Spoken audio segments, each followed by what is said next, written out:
Hello friends, तो आज की इस वीडियो में भारत में तुर्कों का आक्रमण ये टॉपिक्स को कवर करने वाले। तो चलिए वीडियो को शुरू करते हैं। सबसे पहले बता दें कि भारत में तुर्कों के आने से पहले अरब भारत पर आक्रमण किए थे। अरब लोगों ने यहाँ पर शासन किया था और यहाँ पर सिंध पर आक्रमण किया था और राजा दाहिर को हराया था। तो ये 712 ईस्वी में मोहम्मद बिन कासिम अरब से जो आया था वो मोहम्मद बिन कासिम था। तो आज की इस वीडियो में हम जानेंगे कि भारत पर उसके बाद अरब के बाद किसने आक्रमण किया। तो वो तुर्की लोग थे जो भारत पर आक्रमण किए। तो जानते हैं कि आखिर तुर्की लोग भारत पर आक्रमण क्यों किए और वहाँ से आने के बाद यहाँ किस प्रकार से प्रशासन किया, यहाँ के लोगों को किस प्रकार से शोषण किया, कहाँ कहाँ पर राज्य किया, इन सारे टॉपिक्स को जानने का प्रयत्न करेंगे। तो ये वीडियो काफ़ी इम्पोर्टेंट है। चलिए शुरू करते हैं। अलप्तगिन समनी वंश के शासक अबुल मलिक का गुलाम था। उसकी प्रतिभा और सैनिक गुणों से प्रभावित होकर अबुल मलिक ने उसे खुरासान का गवर्नर नियुक्त कर दिया था। जब अबुल मलिक की मृत्यु हो गई तब अलप्तगिन ने अफगानिस्तान के पास एक नया राज्य स्थापित किया और गजनी को अपनी राजधानी बनाया। अलप्तगिन समनी वंश के शासक अबुल मलिक का गुलाम था। ये अबुल मलिक का गुलाम था जो अफ़गानिस्तान में अबुल मलिक का एक राज्य चला करता था, जहाँ पर समनी वंश का वो शासक था अबुल मलिक, और अबुल मलिक का गुलाम अलप्तगिन था। ये कहानी अलप्तगिन से स्टार्ट होता है क्योंकि अलप्तगिन का जो गुलाम था वो सुबुक्तगिन था और सुबुक्तगिन का जो बेटा था वो गजनी था, जो भारत पर 17 बार आक्रमण किया। तो इसीलिए इसको पढ़ना काफ़ी इम्पोर्टेंट है और इसी से हम समझने का प्रयत्न करेंगे कि हमारा टॉपिक्स किस पर आधारित है। तो अलप्तगिन जो है वो समनी वंश के शासक अबुल मलिक का गुलाम था और उसके टैलेंट को देखकर उनको खुरासान का गवर्नर नियुक्त करता है। तो खुरासान का गवर्नर कौन नियुक्त करता है? तो अबुल मलिक। और जब अबुल मलिक का मृत्यु हो जाता है तब अलप्तगिन ने अफ़गानिस्तान में एक नया राज्य स्थापित करता है और गजनी को अपनी राजधानी बनाता है। यहाँ पर काफ़ी इम्पोर्टेंट ये ध्यान रखने योग्य बात यह है कि वो अपना राजधानी जो अलप्तगिन है वो कहाँ पर बनाया? तो गजनी को बनाया। और गजनी साम्राज्य यामनी वंश और गजनी वंश का संस्थापक था। यहाँ पर इम्पोर्टेंट क्वेश्चन बनता है कि जो अलप्तगिन है वह किस वंश का था? तो वो था यामिनी वंश, जिसे हम गजनी वंश भी कहते हैं, और गजनी का संस्थापक था अलप्तगिन, और यामिनी वंश और इसे गजनी वंश भी कहा जाता है। तो ये काफ़ी इम्पोर्टेंट है कि अलप्तगिन कह सकते हैं कि अलप्तगिन का वंश कौन सा था? यामिनी वंश था और इसे गजनी वंश भी कहा जाता है। दूसरा आता है सुबुक्तगिन। सुबुक्तगिन जो है वो अलप्तगिन का गुलाम था। सुबुक्तगिन जो है वो अलप्तगिन का गुलाम था। तो गजनी की गद्दी पर अलप्तगिन की मृत्यु के बाद बैठा था। प्रारंभ में वह एक गुलाम था जिसे अलप्तगिन ने खरीद लिया था। हम पहले ही बोले कि अलप्तगिन का भी एक गुलाम था जिसे वह अलप्तगिन ने खरीद रखा था, और अलप्तगिन को खरीदने के बाद अपने गुलाम की प्रतिभा से प्रभावित होकर अलप्तगिन ने उसे अपना दामाद बना लिया। पहले क्या होते थे कि लोग डिग्री नहीं देखते थे, उसके टैलेंट के अनुसार कि तुम कितना प्रतिभाशाली हो, तुम्हारे अंदर कितना गुण भरा हुआ है, तुम कैसे युद्ध लड़ सकते हो, कैसे लोगों को मार सकते हो, तो हमारा कूटनीति क्या है, तुम कैसे राज्यपाट चला सकते हो। इन सब टैलेंट देखकर लोग अपना उसे गुलाम बनाते थे, अपना दामाद बनाते थे, अपना राज्य क्षेत्र उसको दे देते थे। तो इसीलिए सुबुक्तगिन को अपना दामाद बना लिया। कौन बनाया? तो अलप्तगिन ने बना लिया और उसे अमीर उल उमरा की उपाधि दी। अमीर उल उमरा की उपाधि दी और उसे सम्मानित किया। सुबुक्तगिन भारत पर आक्रमण करने वाला पहला तुर्क व्यक्ति था। सुबुक्तगिन है भारत पर आक्रमण करने वाला पहला तुर्क व्यक्ति। ये ऑब्जेक्टिव टाइप क्वेश्चन में पूछ सकता है कि भारत पर सबसे पहले कौन सा व्यक्ति तुर्क जो आक्रमणकारी है वो था? तो वह सुबुक्तगिन। इसने 986 ईस्वी में जयपाल शाही राजा शाही वंश के राजा पर आक्रमण किया और जयपाल को पराजित किया। जयपाल का राज्य सरहिंद से लमगान यानी जलालाबाद और कश्मीर से मुल्तान तक था। शाही शासकों की राजधानी क्रमशः ओंड, लाहौर और भटिंडा थी और सबसे पहले इन्होंने राजा जयपाल पर आक्रमण किया था। तो ये काफ़ी इम्पोर्टेंट है कि सुबुक्तगिन ने सबसे पहले भारत में जयपाल पर आक्रमण किया था। तो आइए जानते हैं कि आखिर उन्होंने जयपाल पर क्यों आक्रमण किया। क्योंकि सुबुक्तगिन जो है वो बार बार राजा जयपाल पर आक्रमण कर रहे थे और बार बार जब वो आक्रमण कर रहे थे सुबुक्तगिन, तब राजा जयपाल क्या है कि बार बार उसको हरा देते थे। थोड़ा सा ये शॉर्ट में सुन लेंगे कि बार बार हरा देते थे और जब हरा देते थे तो लास्ट में क्या हुआ कि 998 में एक बार 998 में फिर सुबुक्तगिन आक्रमण करते हैं राजा जयपाल पर। तब जयपाल को गुस्सा आता है और वो क्या करते हैं कि सुबुक्तगिन को मार देते हैं और हरा देते हैं। तो सुबुक्तगिन का जो बेटा था मोहम्मद गजनवी उसका बेटा था। तो उन्होंने प्रण लिया कि जिस तरह मेरे पिताजी को आपने मारा है ऐसा ही मैं भी आपको मारूंगा। और उसके लिए वह प्रण लेता है, संकल्प लेता है कि मैं हर एक वर्ष में हर एक साल भारत पर आक्रमण करूंगा। और इसी ध्येय से मोहम्मद गजनी भारत पर 17 बार लगातार आक्रमण करता है। और इसी उद्देश्य से मोहम्मद गजनवी भारत पर 17 बार आक्रमण करता है और वह जो जयपाल है उस पर भी आक्रमण करता है और उसके राज्य क्षेत्र को उसे हराकर उसकी मृत्यु भी नहीं करवाता है, बल्कि उसे छोड़ देता है और बोलता है कि हम ऐसे छोटे मोटे राजाओं को नहीं मारते हैं। ऐसा जलील करता है, जिसके बाद राजा जयपाल जो है वो खुद चिता पर चढ़ जाते हैं और आत्महत्या मर जाते हैं, मृत्यु हो जाती है उसकी। आइए जानते हैं महमूद गजनवी के बारे में कि उन्होंने किस प्रकार भारत पर आक्रमण किया और उसकी रणनीति क्या थी। महमूद गजनवी की जो उपाधि है वो सुल्तान, यामीन उद्दौला तथा अमीन उल मिल्लाह की उपाधि मिला था। ऐसे बहुत सारे उपाधि जब आप कुछ काम करते हैं, कुछ राज्य क्षेत्र को जीत कर लाते हैं, कुछ नया करते हैं तो लोग आपको उपाधि देते हैं। तो उसे उपाधि मिली थी सुल्तान की, यामीन उद्दौला तथा अमीन उल मिल्लाह। ये इम्पोर्टेंट क्वेश्चन है, पूछ सकता है कि मोहम्मद गजनवी को कौन से उपाधि मिला था। तो सुल्तान की उपाधि मिली थी, यामीन उद्दौला तथा अमीन उल मिल्लाह की उपाधि मिली थी। मोहम्मद गजनवी का जन्म 1 नवंबर 971 ईस्वी को हुआ। मोहम्मद गजनवी का जो है वो सुबुक्तगिन का पुत्र था। जो सुबुक्तगिन का मृत्यु होने के बाद वह शासक बनता है। तो सुबुक्तगिन का मृत्यु के बाद शासक बनता है। तो शासक वो कब बना, तो 998 ईस्वी में वह शासक बनता है। और खलीफा अल कादिर विल्लाह ने महमूद को सम्मान का चोगा दिया और यमीन उद्दौला जैसे सम्मान में उनको चोगा दिया और यमीन उद्दौला। सुल्तान की उपाधि तुर्की शासकों ने प्रारंभ की थी और सुल्तान की जो उपाधि है वो तुर्की शासकों ने ही प्रारंभ की थी। सुल्तान का जो उपाधि वो देने का, उसे यह उपाधि बगदाद के खलीफा ने प्रदान की थी और ये बगदाद के जो खलीफा थे उसने उसको प्रदान किया था, सुल्तान की उपाधि दी थी। सुल्तान की उपाधि देने वाला पहला शासक महमूद गजनवी था और सुल्तान की जो उपाधि है जो मिलने वाला वो पहला शासक था, महमूद गजनवी था।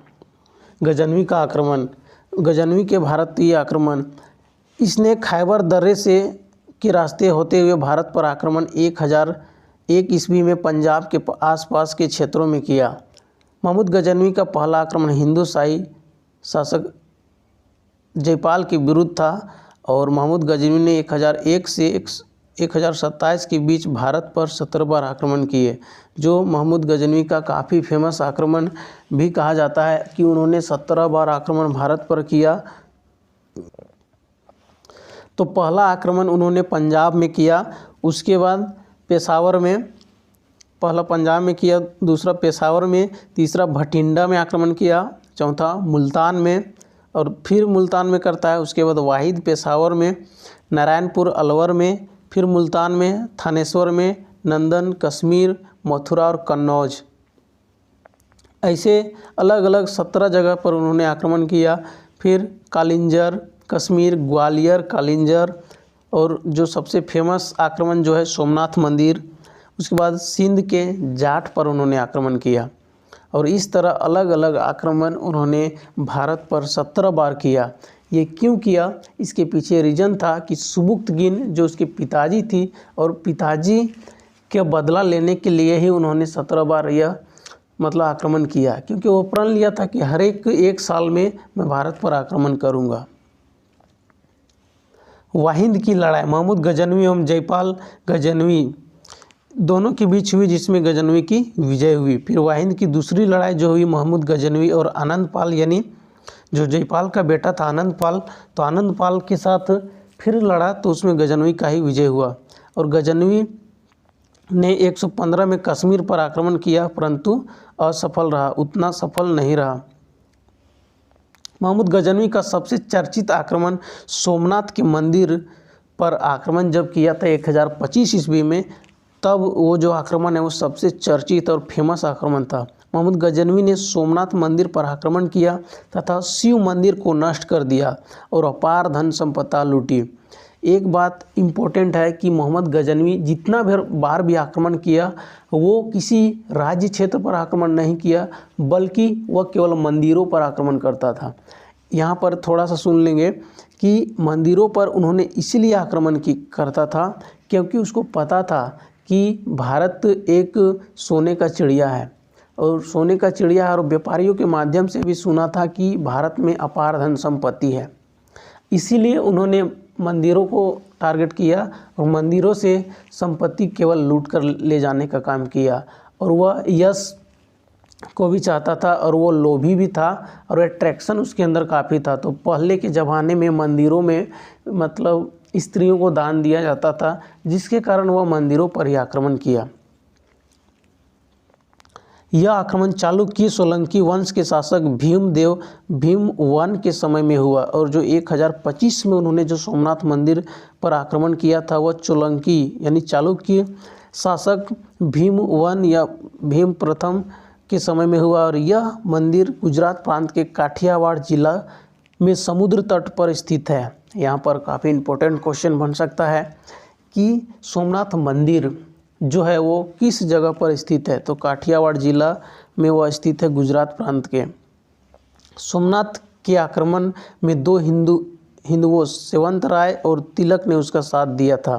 कहा जाता है कि कोई भी जो आक्रमण होता है या कुछ भी होता है तो उसमें अपने लोग ही दूसरे के साथ देते हैं, जिसके कारण खुद उसका विजय प्राप्त होता है। गजनवी के जाने के बाद भीमवन ने ही सोमनाथ मंदिर का पुनः निर्माण करवाया, और गजनवी का 17वां आक्रमण जो है 1027 में अंतिम जो जाटों के विरुद्ध हुआ था, जब वो लौट के जा रहा था तो उस समय जाटों के बीच उसका 17वां जो आक्रमण हुआ था 1027 ईस्वी में हुआ था, और उसकी मृत्यु 1030 ईस्वी में होता है। उसकी मृत्यु कब होता है, तो 1030 ईस्वी में होता है। तो आइए जानते हैं कि मोहम्मद गजनवी के आक्रमण के रीज़न क्या थे, कारण क्या थे। अपने राज्य क्षेत्र की सुरक्षा हेतु शाही वंश पर आक्रमण करना, यानी अपना राज्य क्षेत्र को सुरक्षा के लिए शाही वंश पर, जो हिंदू राजा शाही वंश था जयपाल, उस पर आक्रमण करना।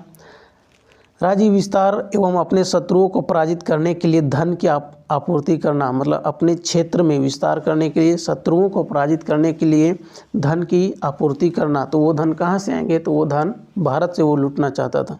अपने विरुद्ध भारतीय राजाओं को संगठित तथा दलबंदी करने का अवसर नहीं देना चाहता था। अपने विरुद्ध भारतीय राजाओं को संगठित या दलबंदी करने का अवसर नहीं देना चाहता था।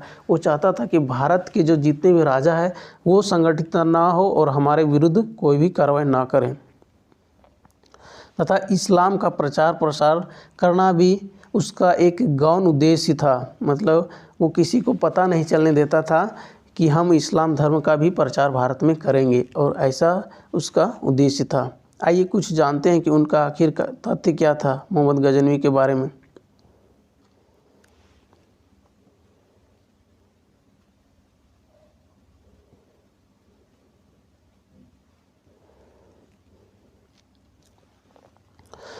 महमूद गजनवी का भारत पर आक्रमण करने का उद्देश्य केवल लूटपाट एवं धन प्राप्ति था।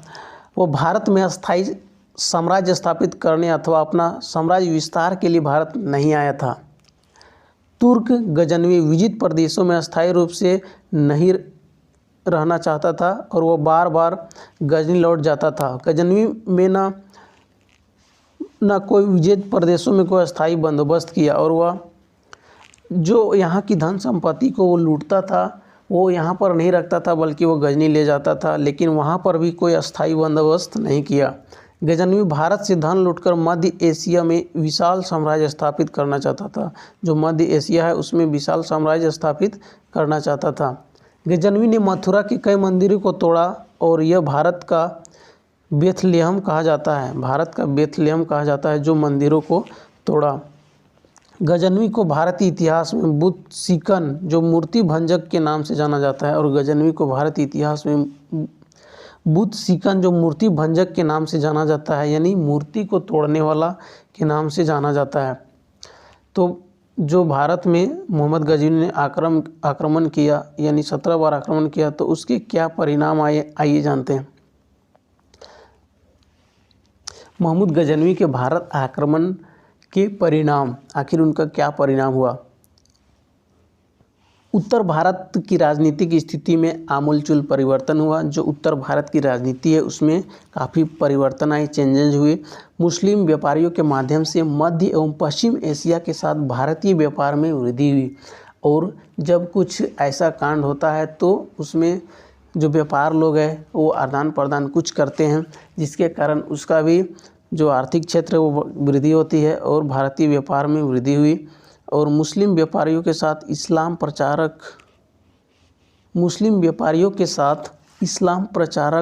प्रचारकों का भारत में प्रवेश हुआ, और जब व्यापार करते थे उसमें तो मुस्लिम व्यापारी लोग के साथ इस्लाम के जो प्रचारक थे वो भारत में प्रवेश शुरू हो गया।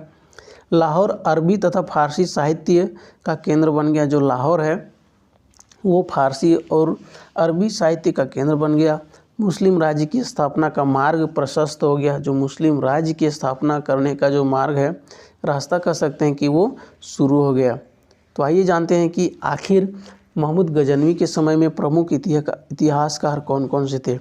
अल-बरूनी फारसी भाषा के लेखक थे जो महमूद गजनवी के साथ भारत आए और प्रसिद्ध पुस्तक किताब उल हिंद और तकीक ए हिंद की रचना की, जो अरबी भाषा में है। ये इम्पोर्टेंट काफ़ी बार ये क्वेश्चन पूछा गया है कि किताब उल हिंद और तकीक ए हिंद की रचना किसने की, तो अल-बरूनी ने। और अल-बरूनी पूछ सकता है क्वेश्चन फिर से एक बार कि मोहम्मद गजनवी के साथ कौन से इतिहासकार आए थे भारत, तो वो कौन थे, तो अल-बरूनी जो अरबी भाषा के लेखक थे। उसके साथ फिरदौसी भी थे जो काफ़ी फारसी कवि थे। इन्होंने शाहनामा जैसे महाकाव्य की रचना की। अल-बरूनी ने 2 संस्कृत पुस्तकों को अरबी भाषा में अनुवाद किया, जिसका नाम है सांख्य और महाभाष्य, जो पतंजलि ने लिखा, और सांख्य जो कपिल मुनि ने। ये काफ़ी इंपॉर्टेंट क्वेश्चन है कि फिरदौसी ने शाहनामा जैसे महाकाव्य लिखा, ये फिरदौसी ये, और अल-बरूनी जो 2 संस्कृत पुस्तकों को अरबी भाषा में अनुवाद किया, सांख्य और महाभाष्य।